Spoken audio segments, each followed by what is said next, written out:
Mirzapur India के one of the most popular web series में से एक है। इस एक्शन थ्रिलर सीरीज में हम गैंग्स, क्राइम, पॉलिटिक्स, रिवेंज, हर तरह के नैरेटिव से जुड़ी स्टोरी लाइन देखते हैं जिसको ऑडियंस ने बहुत पसंद किया है।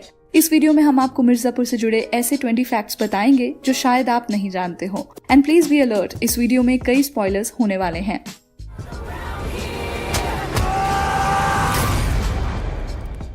नंबर 1, शो में हम मिर्जापुर शहर की कहानी देखते हैं जहां वायलेंस और गुंडा राज देखने को मिलता है, पर रियलिटी में मिर्जापुर एक बहुत ही पीसफुल जगह मानी जाती है। मिर्जापुर एक हिस्टोरिक जगह है जहां आपको कई एंशिएंट घाट, वाटरफॉल्स और मॉन्यूमेंट्स देखने को मिल जाते हैं। शो में जो चीज सही दिखाई गई है वो है मिर्जापुर की कारपेट इंडस्ट्री, जो कि बहुत रिनाउंड है। विकिपीडिया पे अगर आप क्रॉस चेक करें तो मिर्जापुर में अराउंड $10 मिलियन की कारपेट इंडस्ट्री है और वहाँ के कारपेट्स ज्यादातर फॉरेन कंट्रीज में बेचे जाते हैं। नंबर 2, पहले एपिसोड में आप गुड्डू को अपनी साइकिल तोड़ते हुए देखते हैं और बाद में वो उसी साइकिल को ठीक करा रहा होता है। ओरिजिनली इस सीन में अली फजल को सिर्फ साइकिल गिरानी थी, पर शूटिंग के दौरान वो थोड़ा कैरिड अवे हो गए और फ्रस्ट्रेशन में उन्होंने साइकिल को तोड़ दिया। मेकर्स को ये सीन काफी पसंद आया और बाद में जब गुड्डू और बबलू साइकिल रिपेयर कराने जाते हैं तो वो सीन भी स्क्रिप्ट में उसी वक्त लिखा गया था।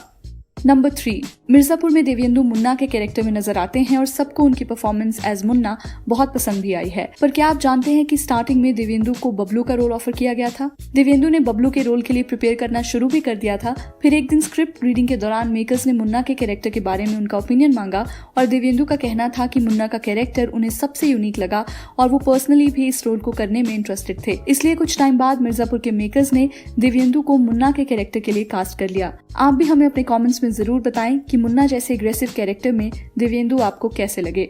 नंबर 4, आपको ये जानकर हैरानी होगी कि अभिषेक बनर्जी जो कंपाउंडर के कैरेक्टर में नजर आते हैं वो मिर्जापुर के कास्टिंग डायरेक्टर भी हैं।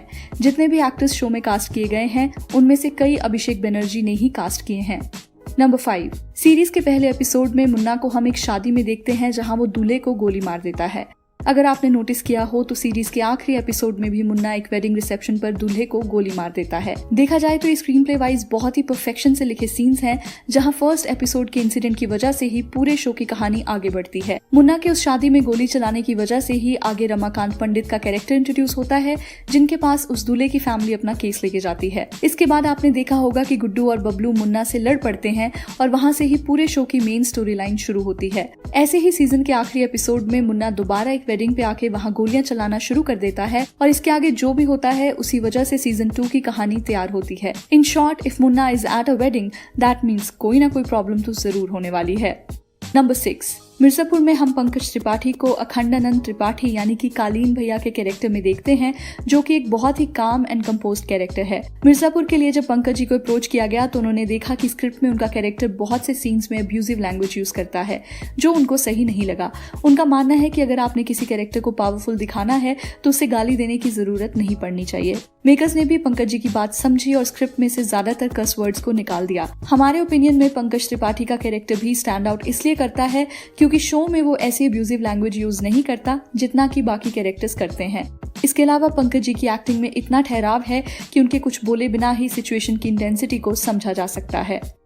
नंबर 7, अली फजल को पहले मुन्ना का कैरेक्टर ऑफर किया गया था पर उस कैरेक्टर को उन्होंने रिजेक्ट कर दिया था। फिर कुछ टाइम बाद उन्हें गोविंद पंडित के कैरेक्टर के लिए अप्रोच किया गया जिसको करने में वो ज्यादा इंटरेस्टेड नजर आए। मुन्ना के कैरेक्टर को देवेंदु ने पूरी तरह से जस्टिस किया है और अली फजल गुड्डू के कैरेक्टर में ही ज्यादा सूट करते हैं। आपका इसके रिगार्डिंग क्या ओपिनियन है वो आप हमें अपने कॉमेंट्स में जरूर बताएं। शुरू मजबूरी में किए थे, अब मजा आ रहा है। नंबर 8, विक्रांत मैसी को जब मिर्जापुर में बबलू के कैरेक्टर के लिए अप्रोच किया गया तो उन्हें ये कैरेक्टर और शो की कहानी इतनी पसंद आई कि कुछ पेजेस पढ़ने के बाद ही उन्होंने शो को साइन कर दिया था। विक्रांत अपने कैरेक्टर का एंड जानना नहीं चाहते थे और उन्हें शो के क्लाइमेक्स शूट होने तक नहीं पता था कि बबलू का रोल इस सीजन में ही खत्म हो जाता है। विक्रांत ने बबलू के कैरेक्टर में बहुत ही परफेक्शन से काम किया है और कई फैंस का तो ये कहना है कि मेकर्स को बबलू के कैरेक्टर को सीजन 1 में एंड नहीं करना चाहिए था। आप भी हमें अपने कमेंट्स में जरूर बताएं कि क्या बबलू के कैरेक्टर को सीजन 1 में ही एंड करना ठीक डिसीजन था।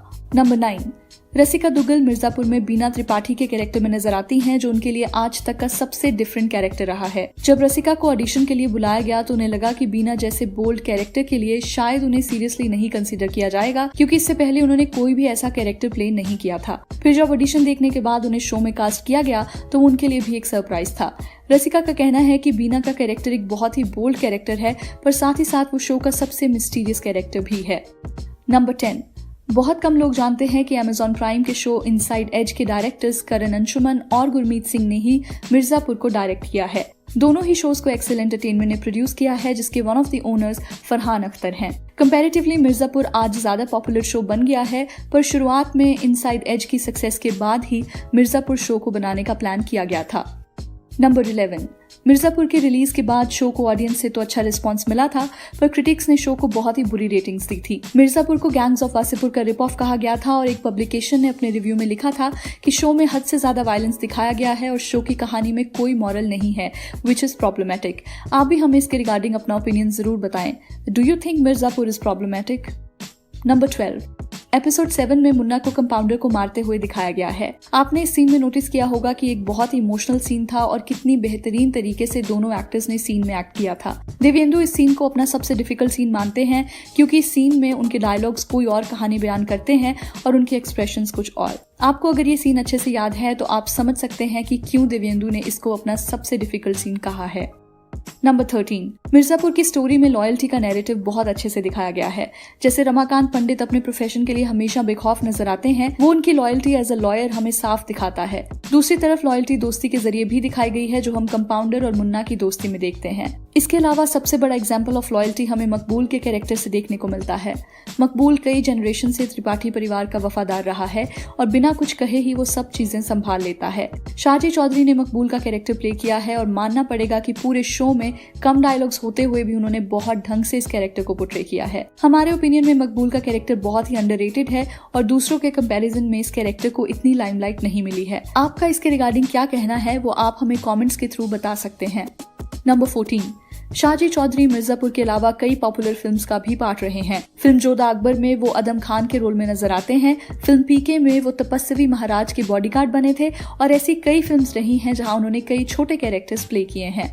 नंबर 15, पूरे सीरीज में आपने बैकग्राउंड में कई दुकानों के नेम बोर्ड्स या दीवार पर लिखे टेक्स्ट नोटिस किए होंगे। इंटरेस्टिंग बात यह है कि इन सभी जगह के नाम शो के क्रू मेंबर्स पर रखे गए हैं।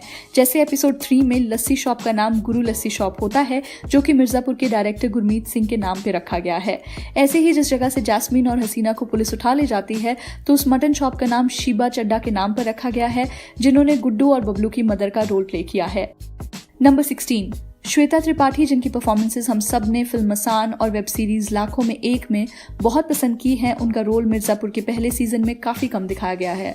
शो के लिए जब श्वेता त्रिपाठी को कास्ट किया गया तो उन्हें बताया गया कि पहले सीजन में उनका रोल बहुत छोटा रहेगा, पर दूसरे सीजन में वो एक लीड के तौर पर दिखाई जाएंगी। इस बात को ध्यान में रखते हुए श्वेता ने मिर्जापुर को साइन किया था और उनके कैरेक्टर की ट्रांजिशन सेकंड सीजन में बहुत ही इंटरेस्टिंग लग रही है।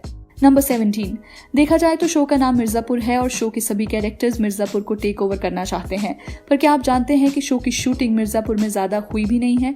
शो की ज्यादातर शूटिंग वाराणसी, लखनऊ, गोरखपुर में हुई है और बहुत कम पार्ट मिर्जापुर सिटी में शूट किया गया है। नंबर 18, मुन्ना के कैरेक्टर को आप शो में कई बार जीप में अपनी गैंग के साथ घूमते हुए देखते हैं। इन सीन्स को पब्लिक प्लेसेस पर शूट किया जाता था और आसपास का क्राउड देवेंदु को रोज देखने का यूज्ड टू हो गया था। देवेंदु ने बताया कि वहां के लोग मुझे मुन्ना भैया के नाम से ही बुलाने लगे थे और हर कोई मेरा हाल चाल पूछते हुए कहता था कि मुन्ना भैया सब ठीक चल रहा है ना। देवेंदु को लोगों का ये रिस्पॉन्स अच्छा लगता था, क्योंकि इससे उन्हें रियलाइज होता था कि वो मुन्ना के कैरेक्टर को अच्छे से प्ले कर रहे हैं। नंबर 19, मिर्जापुर को शूट करना अली के लिए आज तक का सबसे चैलेंजिंग एक्सपीरियंस रहा है। अली ने हमेशा फिल्म्स में काम किया है जिसकी शूटिंग 1-2 महीने में ही खत्म हो जाती है, पर मिर्जापुर की शूटिंग को 4 महीने से भी ज्यादा का वक्त लगा था, जो अली के लिए मेंटली बहुत मुश्किल हो गया था। अली ने बताया कि एक वक्त में शूटिंग से तंग आ गया था, क्योंकि मेरे अलावा सभी एक्टर्स शूट के बाद फ्री हो जाते थे और मुझे अपने कैरेक्टर के लिए रोज जिम जाना होता था और फिर दोबारा अगले दिन 10-12 घंटे की शूटिंग के लिए आना होता था। ये पूरा एक्सपीरियंस अली के लिए काफी फ्रस्ट्रेटिंग हो गया था, तो आप आइडिया लगा ही सकते हैं कि ये कैरेक्टर उनके लिए कितना डिमांडिंग रहा है। नंबर 20, शो में मुन्ना और कंपाउंडर की दोस्ती एक अलग ही नैरेटिव रखती है, जिससे हमें पता चलता है कि मुन्ना अपनी लाइफ में सबसे ज्यादा ट्रस्ट सिर्फ कंपाउंडर को ही करता है। पूरे सीजन में ऐसे कई सीन्स हैं जहां आप देख सकते हैं कि अगर कंपाउंडर मुन्ना के साथ ना हो तो मुन्ना को कंट्रोल में रखना मुश्किल हो जाता है। शो में एक सीन आता है जहां मुन्ना कंपाउंडर को गले लगाता है और कहता है कि मिर्जापुर में तुम हमारे सबसे क्लोज हो, पहले हमारी मम्मी थी पर अब सिर्फ तुम हो। देवेंदु ने रिवील किया कि सीन से पता चलता है कि मुन्ना अपनी लाइफ में कितना अकेला फील करता है और कंपाउंडर उसके लिए सबसे बड़ा इमोशनल सपोर्ट है। बाद में जैसे कि हम देखते हैं कि कैसे मुन्ना को ही कंपाउंडर को मारना पड़ता है। ये सीन मुन्ना के कैरेक्टर को पूरी तरह से बदल के रख देता है और कंपाउंडर के जाने के बाद मुन्ना डिस्टर्ब फील करता है। आगे जाके मुन्ना ऐसी चीजें करता है जो शायद कंपाउंडर उसे नहीं करने देता। वीडियो खत्म करने से पहले आपसे एक रिक्वेस्ट है, अगर आपको हमारा कंटेंट पसंद है तो प्लीज़ आप चैनल को बेल आइकन प्रेस करके सब्सक्राइब कर लें और वीडियो को भी लाइक कर दें। हम कभी सब्सक्रिप्शन के लिए रिक्वेस्ट नहीं करते थे, पर आजकल यूट्यूब का एल्गोरिदम ही ऐसा है कि आपको हमारी रेगुलर अपडेट्स चैनल को सब्सक्राइब करने के बाद ही अपनी फीड में नजर आएंगी। सो